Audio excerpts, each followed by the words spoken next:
Give us knowledge, wisdom, understanding, and counsel.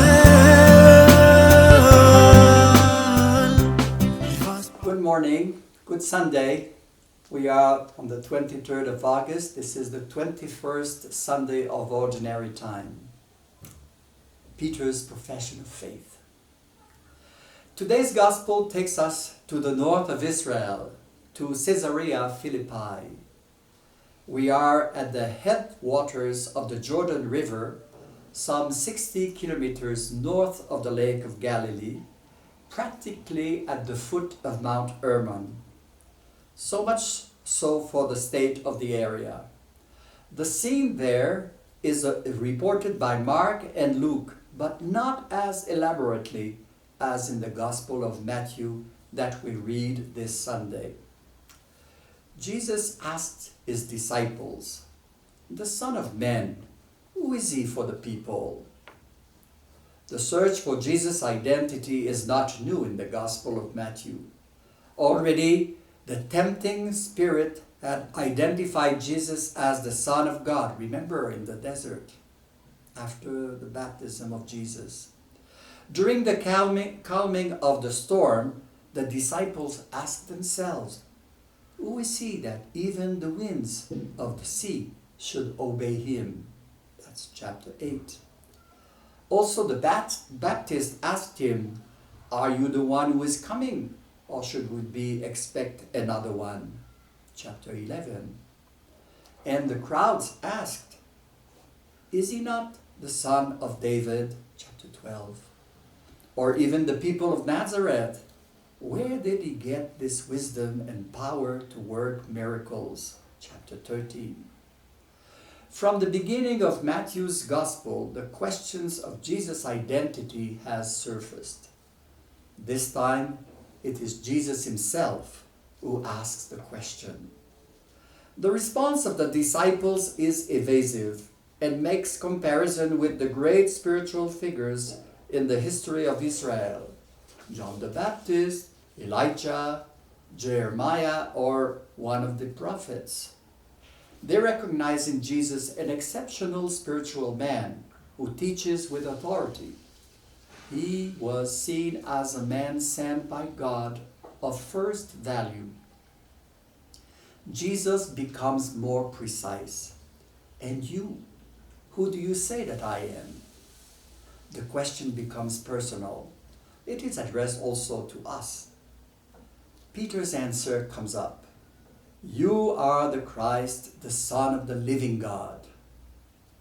The title Son of God was well known in the Bible and could apply to king, judges, anyone who was considered a friend of God.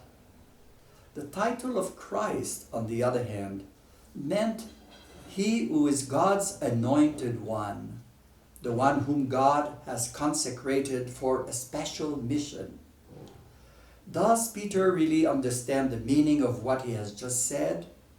Or is it rather Matthew who puts this unheard profession of faith in his mouth? We know that the evangelist has an unconditional admiration for Peter, who had died 20 years ago when he wrote his gospel. The same one who preceded him as an admired leader of the Antioch community. Jesus addresses Peter. "Blessed are you, Simon, son of Jonah, for this revelation comes to you from God. You are Peter, and on this rock I will build my church." Church. The word surprises in the mouth of Jesus, who did not want to found a new religion, but rather to renew in depth the Judaism of his fathers. However, when Matthew wrote his gospel, the community of Christians had become a church, in many ways separated from the synagogue. Peter's authority to interpret Jesus' teaching is here authenticated. But let us not make him the first pope. The institution of the papacy, as we know it, will not come until a century after his martyrdom in Rome, the middle of the 2nd century. Peter is a fragile disciple, so are we.